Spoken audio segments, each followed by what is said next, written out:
Bună, dragii mei! Bine ați venit la previziunile pentru energia lunii iunie. Acestea se aplică pentru toți cei care au ascendentul, soarele și luna în Fecioară. În prima parte voi vorbi despre tranzitele astrologice din această lună și apoi vedem ce ne spune energia prin cărțile de oracol, prin cele de tarot, dar și prin talismane. Vă urez tuturor vizionare plăcută și o lună iunie extraordinar de bună. Și înainte de a vedea ce ne spun tranzitele, trebuie să ne reamintim următorul lucru, și anume faptul că Saturn și Neptun, care sunt în Berbec în acest moment, continuă lucrarea lor pe casa a 8-a. Iar aici vorbim despre intimitate profundă, banii celorlalți, transformările existențiale, moștenirile, sexualitatea, finanțele comune. Ceva în relația ta, cu ce împarți cu altul, se rescrie tăcut în acest moment. Pluton, care este retrograd în Vărsător, acum pe casa a 6-a, continuă să-ți transforme rutina, munca zilnică și sănătatea. Este un proces lung de moarte și renaștere în zona obișnuinței cotidiene. Ce înseamnă asta? Că anumite comportamente, obiceiuri și tipare se cer a fi schimbate. La început de lună, planeta intelectului și a gândirii Mercur și-a început tranzitul prin Rac pentru voi în casa a 11-a. Așadar, guvernatorul vostru s-a mutat în casa prietenilor, a grupurilor, a comunității, a viziunii pe termen lung, a viitorului. Mintea voastră în acest moment începe să gândească în sistem, despre rețele.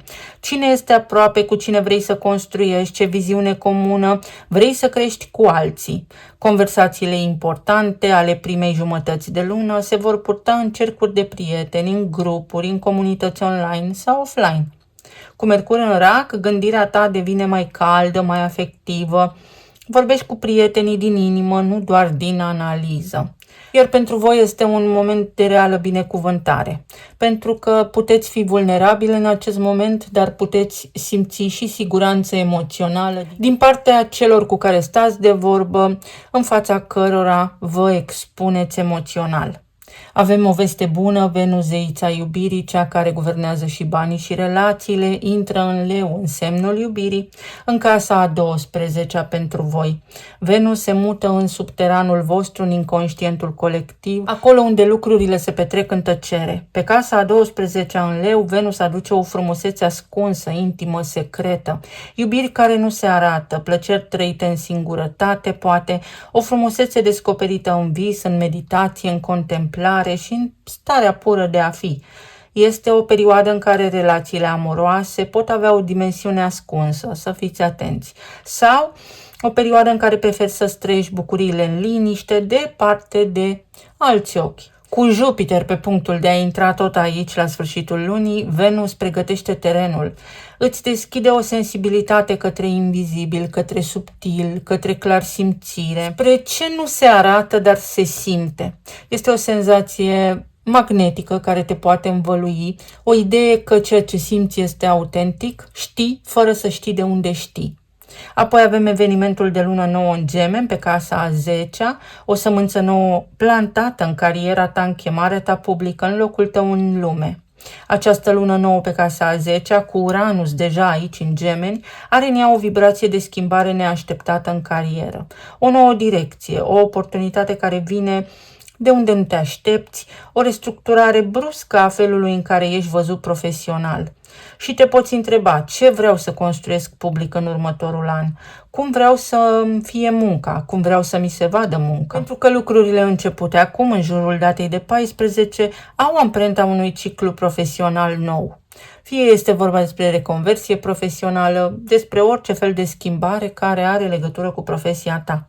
Uranus aici pe casa a 10-a cere îndrăzneală, nu mai poți face ce făceai până acum. Cariera ta poate a rămas mică, poate cere inovație, poate îți cere diplome, pregătire, cursuri noi, statut nou. Apoi, asteroidul Chiron, cel care ne vorbește despre rana eternă, intră în Taur, pe casa a 9-a. Chiron pleacă din Berbec, unde a lucrat an la rând pe casa a 8-a, în zona intimității profunde și a transformării, și intră în Taur, pe casa a 9-a, unde vedem filosofia de viață, credința, viziunea despre lume, studiile superioare, pentru că tot vorbeam despre a ne îmbunătăți skill-urile, a învăța ceva nou despre noi diplome, dar și călătoriile lungi.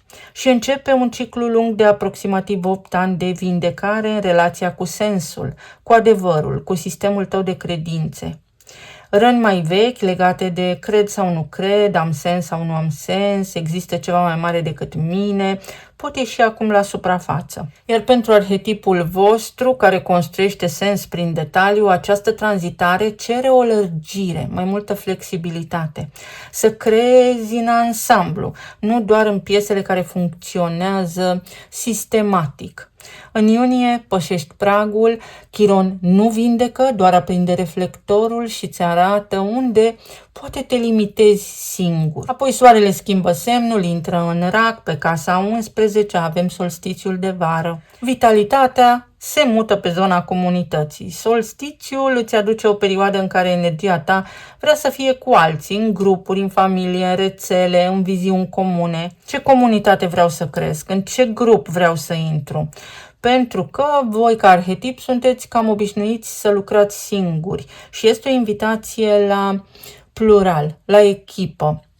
Lăsați-vă purtați de această senzație, nu trebuie să faceți totul de unii singuri și mai mult decât atât, este un moment oportun prin care să învățați, să începeți să cereți ajutorul. Poți intra în grupuri noi de oameni, alături de care să te simți ca acasă, care îți pot deveni prieteni foarte buni sau chiar familie, sigur că da, în sensul în care vă veți apropia foarte mult. Apoi, la sfârșit de lună, guvernatorul vostru Mercur intră în retrogradare în Rac, aici pe casa 11, dar în același timp avem și luna plină din Capricorn în casa a 5-a.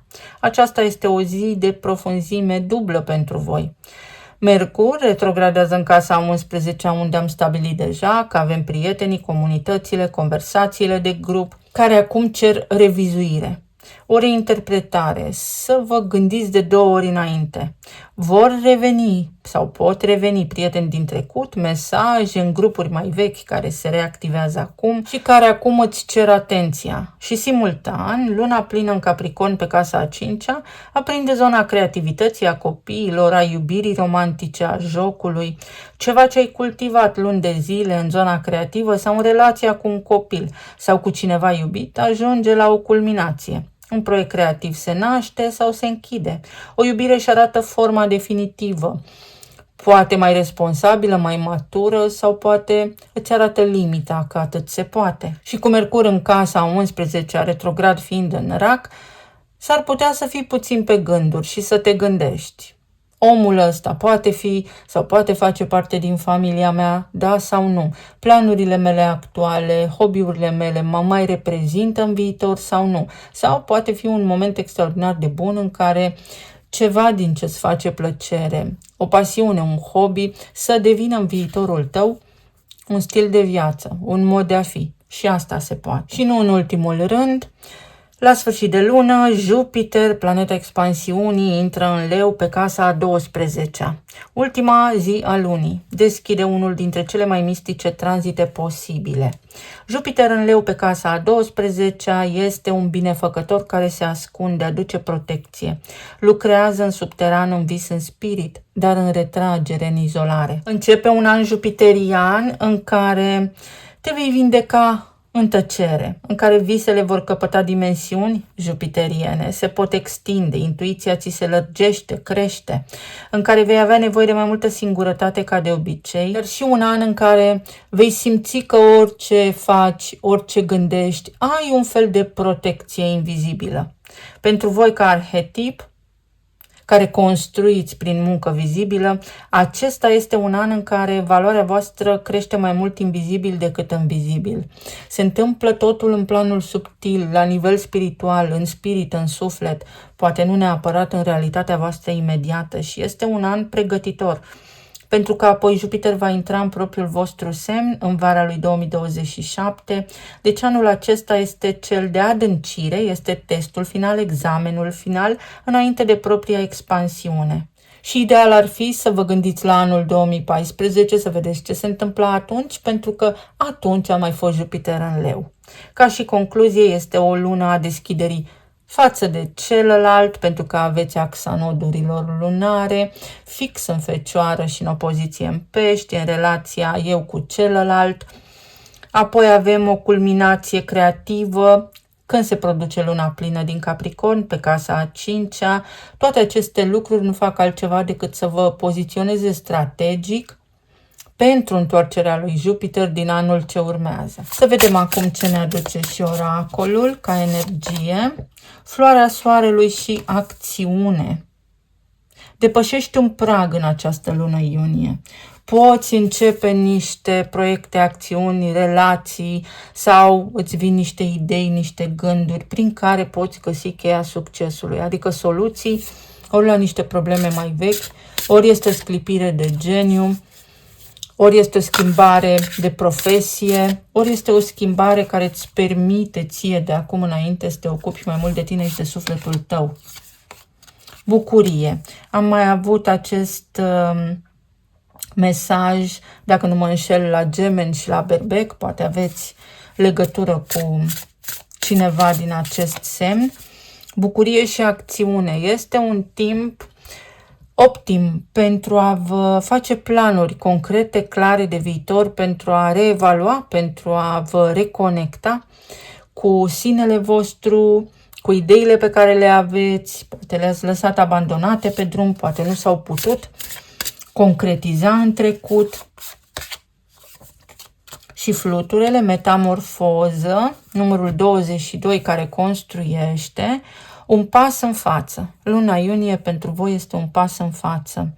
Este fix momentul în care poți depăși niște necazuri, ceva provocări pe zona medicală. Poți clarifica niște lucruri care au legătură cu relația de iubire. În profesia ta este realmente un pas înainte. Să vedem ce ne spune și tarotul. Pe zona de relații, plan material și emoțional. Pentru luna iunie este o lună mai blândă, având în vedere zguduiala anterioară din lunile precedente. Pe zona de relații, uite, unora dintre voi energia vă spune că opuneți rezistență, persistați într-un anume fel de a fi, într-un modus operandi care cere acum schimbare pentru că ceva nu mai funcționează. Ori în relația voastră de cuplu se cere o schimbare, nu neapărat schimbarea partenerului, cât schimbarea felului de a fi. Ori este vorba despre faptul că poate partenerul nici nu vrea să facă un pas înainte, nici înapoi și atunci voi puteți acționa în acest moment în acest sens. Cum? Prin a vă schimba pe voi, prin a vă iubi pe voi, prin a avea grijă de voi, pentru că suntem interconectați și când vă schimbați pe voi, se schimbă prin metamorfoză și prin proximitate energetică și partenerul sau partenera voastră de viață. În altă ordine de idei, un capitol se încheie și altul începe. Puteți lăsa deoparte niște conflicte mai vechi. Puteți lăsa deoparte o lipsă de chef de viață și în acest moment să vă reconectați cu partenerii voștri de viață. Să faceți lucruri noi pentru a ieși din rutina platonică în care poate vă regăsiți acum. Este și un moment oportun în care cei care sunteți singuri să conștientizați de ce vă este teamă. Pentru că aveți o teamă de relație, aveți nodul sud pe casa 1 în Fecioară, nodul nord pe casa a 7-a în Pești. Sigur că cele în tranzit la nivel colectiv acum, dar vi se cere echipă. Vi se cere ideea de iubire necondiționată, vi se cere ideea de topirea egoului sau de topirea regulilor. Renunțarea la așteptări. Fii tu bine cu tine pentru a fi întreg și uite așa atragi lângă tine un partener la fel de întreg ca și tine. Poate fi evitarea unui divorț, poate fi o împăcare cu cineva. Reluăm niște planuri de viitor. Pe perioadele în care Mercur retrogradează, de obicei, reapar în viața noastră, mi s-au încurcat aici niște cărți, reapar în viața noastră situații din trecut, idei din trecut, gânduri din trecut, răni din trecut, dar și persoane din trecut. Deci poate fi vorba despre clarificare și dacă nu se întâmplă și nu se întâmplă, atunci poți acționa tu, dar detașat de rezultat, pentru a obține acea concluzie, acea clarificare, astfel încât să poți face un pas în față către viitorul tău. Împărăteasa. Dacă simți că nu ești apreciat, dacă simți că cineva nu te-a apreciat suficient de mult, apreciază-te tu și vei vedea că energia masculină și energia feminină din tine, odată ce intră în acest dans cosmic de metamorfoză, odată ce se aliniază, te vei simți mai bine și vei putea depăși impasul în care ești. Pentru alții dintre voi, dacă cineva până acum nu v-a văzut ca pe cel mai de preț om din viața sa, acum poate începe să o facă. Persoana respectivă a fost, știți vorba, pe altă planetă, a fost complet deconectată. În alte cazuri, cineva este foarte gelos, ar putea să aveți de-a face cu parteneri geloși sau cu parteneri care poate au fost pasiv-agresivi. Asta nu înseamnă că nu există iubire aici. Este o lună terapeutică și vindecătoare pe zona de relații pentru voi. Puteți beneficia de rezultatele dorite și din nou lumea. Bateți palma. Vă puteți împăca cu cineva. Pentru aceia dintre voi care sunteți în relații deja formate, este o energie extrem de benefică să porniți niște proiecte, să faceți niște lucruri pentru familia voastră, inclusiv o călătorie. Sau este vorba despre dezvoltare personală, despre a primi recunoaștere. Sunteți recunoscuți. În ochii cuiva sunteți prețuiți și în ochii altor oameni sunteți de nerecunoscut.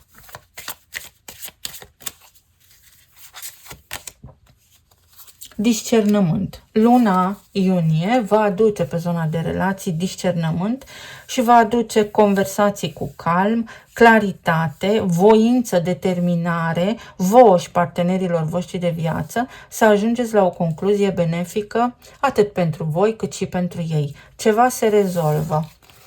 La nivel de plan profesional, uite, ceva nu te mai împlinește. Sau poate fi vorba despre faptul că tu vrei mai mult, însă nu ești încă pregătit. Ori profesia ta nu te mai satisface pe deplin pentru că nu este suficient de bine plătită, ori este vorba despre faptul că acum poți face mai mult, te poți informa, poți studia, te poți documenta pentru a ajunge în cariera ta, în profesia ta, acolo unde îți dorești.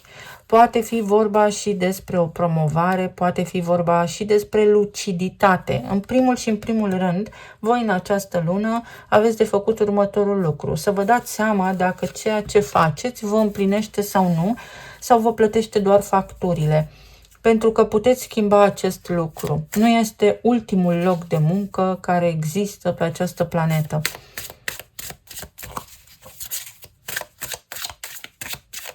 Poate fi evitarea unui divorț în cazul în care sunteți într-o așa situație complexă. Poate fi vorba despre un partaj care până la urmă se soluționează. Cavalerul de cupe. Puteți sta de vorbă cu niște oameni, puteți aplica la un nou loc de muncă. Unii dintre voi vă puteți inclusiv retrage din câmpul muncii, fie pentru a porni pe cont propriu ceva, fie pentru că a venit vremea să vă pensionați. Iar aici este Pluton în casa a 6, în retrogradare în Vărsător, care spune libertate, egalitate, fraternitate. Poate fi ceva în relația cu frații care se rezolvă, niște bani care se întorc la voi, sau poate fi vorba despre acea conștientizare și anume faptul că vă apasă ceva pe suflet, sensul vieții. Care este sensul? Fac ce trebuie sau nu mi-am găsit încă drumul, indiferent de vârsta pe care o aveți? Este o lună de revelații, o lună care vă permite să accesați în voi exact ceea ce trebuie pentru a vă descurca de acum înainte mult mai bine și financiar, dar și profesional. Avem aici o cruce, uite, destinul, sensul vieții despre care vorbeam și protecția jupiteriană din casa a 12-a pe care o aveți. S-ar putea în unele cazuri să se întâmple niște lucruri la locul de muncă care inițial vă supără, dar care, de fapt, în culise au ca scop progresul vostru. Și legătură cu străinătatea, cu a face ceva pe cont propriu, poate fi vorba despre un gând de a reveni pe meleagurile natale sau despre a vă extinde afacerea dacă sunteți pe cont propriu către alte țări, alte naționalități, alte piețe, să spunem așa. Sau poate fi vorba despre faptul că trebuie tu pe cont propriu acum să-ți gândești un plan profesional diferit. Dacă nu ai parte de sprijin din partea supervizorului, este bine să te gândești tu acum ce ai de făcut pe mai departe. Ai nevoie de curaj sau dacă nu ești curajos și zici nu mai pot, nu pot, să știi că lucrurile rămân ca până acum și ulterior vei spune că n-ai avut noroc în viață. Deci luați-o serios, este o lună care vă activează un potențial uriaș de împlinire și profesională, dar și ca sens în viață. La nivel emoțional avem 4 de bâte, cavalerul de spade, regele de spade și 3 de spade. Foarte multe săbii, ia uite.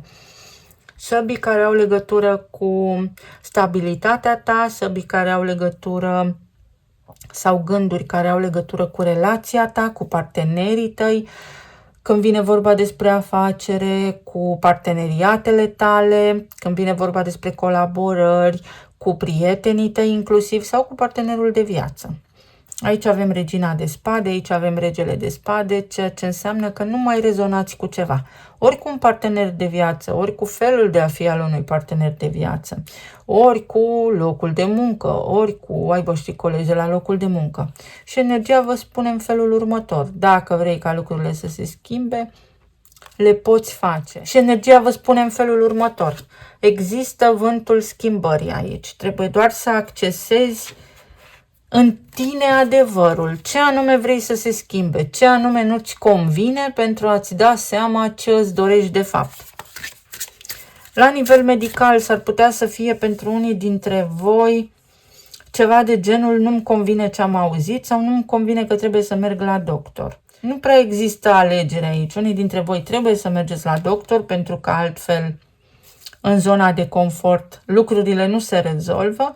Alții dintre voi s-ar putea să fiți un pic necăjiți sau un pic stresați de faptul că oamenii din jurul vostru se poartă ca și când voi nu ați fi importanți. Nu se poartă din acest motiv, pentru că nu sunteți voi importanți, ci pentru că atât pot ei sau pentru că au și ei problemele lor. Găsește-ți bucuria în tine. Iar în alte cazuri este o reconectare cu cineva din trecut. 3 de cupe, 3 de monede. Am menționat 3 de cupe, poate fi ceva legat de o prietenie sau 3 de monede, ceva legat din nou de locul de muncă. Sau, în alte cazuri, mai poate fi vorba despre faptul că trebuie să spui ce te deranjează într-o formă elegantă și diplomată, desigur, pentru că Mercur este în rac acum, oamenilor din jurul tău, tocmai pentru că aceștia să înțeleagă faptul că tu poate ești deranjat sau deranjată de atitudinea lor, pentru că altfel ei nu știu și nu-ți ghicesc gândurile și te iau de-a gata. Au senzația că totul este bine, totul este roz. Cu blândețe, iată, și aici avem numărul 13 care vorbește despre disonanță sau despre empatie. Când spui cu calm, indiferent de ce spune cel din fața ta, când transmiți căldură, indiferent de ce transmite cel din fața ta, la tine se va întoarce calm și căldură. Putere și înțelepciune, cu încredere înainte. Voi veți fi protejați de Jupiter în casa a 12-a. Există acum un fel de plasă de siguranță energetică, mai ales pentru aceia dintre voi care poate nu sunteți curajoși și îndrăzneți. Talismanele. Poate fi și ceva legat de casă, de familie, niște obstacole care se îndepărtează. Puteți îndepărta niște obstacole, puteți rezolva niște situații complicate, care sigur că implică familia sau copiii, pentru că avem luna plină în Capricorn în casa a 5-a. Uite, ești valoros în ochii cuiva și cineva îți va spune acest lucru. Mercur în rac, soarele în rac, pe casa a 11-a, noi grupuri de oameni, planuri noi de viitor. Sau poate fi vorba despre faptul că nici nu te aștepți de unde sare iepurele și atunci trebuie să fii relaxat, flexibil și deschis la aceste oportunități. Găsește bucuria în tot ceea ce faci Este o bucurie care vine din zona stabilității la nivel financiar, ceva se întâmplă. Aici avem ideea de prieteni și de prietenie. Te simți bine sau găsești oameni, rezonezi cu niște oameni care te ajută direct sau indirect să iei cele mai bune hotărâri, decizii pentru viitorul tău.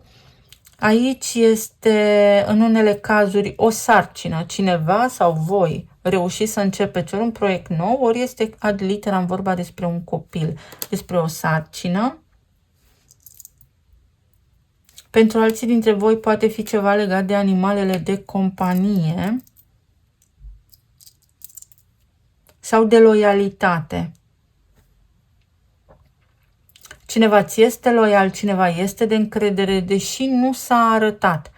Ai aici o persoană care îți poartă de grijă, care are sentimente pentru tine, care te respectă, dar care nu știe să le exprime. Luna iunie aduce prilejul soluționării unor provocări complexe. Ai lumea la picioare, să îndrăznești să crezi și să-ți faci foarte lucid planuri de viitor, pentru că le poți pune în practică, se pot materializa. O eliberare, libertate, ori un nou contract de muncă, ori o diplomă care îți aduce un statut social diferit, ori este vorba despre încredere, ori sunt niște acte, ori este un contract de casă, ori este un nou loc de muncă, ori ceva în relația ta, mai ales dacă este oficială și ești căsătorit. O vacanță bine meritată sau aveți nevoie de o vacanță, să vă detașați puțin de situațiile în care vă aflați acum, tocmai pentru că în liniște vedeți adevărul, din liniște vine claritatea. Și inițialele FF, intrați în rezonanță, ajungeți unde trebuie. Vi se arată în această lună că este important să faceți niște pași sau că lucrurile pot fi luate ca atare exact cum se prezintă ele acum, fără a vă zbate, fără a suferi, fără a face din ceea ce trăiți neapărat o tragedie, tocmai pentru că nu puteți vedea dincolo de ziua de mâine, spre exemplu, sau dincolo de momentul prezent și vă așteaptă ceva mai bun. Iar acțiunea voastră trebuie să fie de recunoștință, de mulțumire cu ce aveți acum sau să fiți mulțumiți pentru simplu fapt că existați și veți vedea că această energie, această vibrație vă ajută să ajungeți acolo unde vă doriți voi în sufletul vostru și știți doar voi. Eu vă mulțumesc, vă doresc să aveți o lună iunie minunată, să fiți bine sănătoși și iubiți oriunde vă aflați și să ne auzim cu bine și data viitoare. Pa, pa!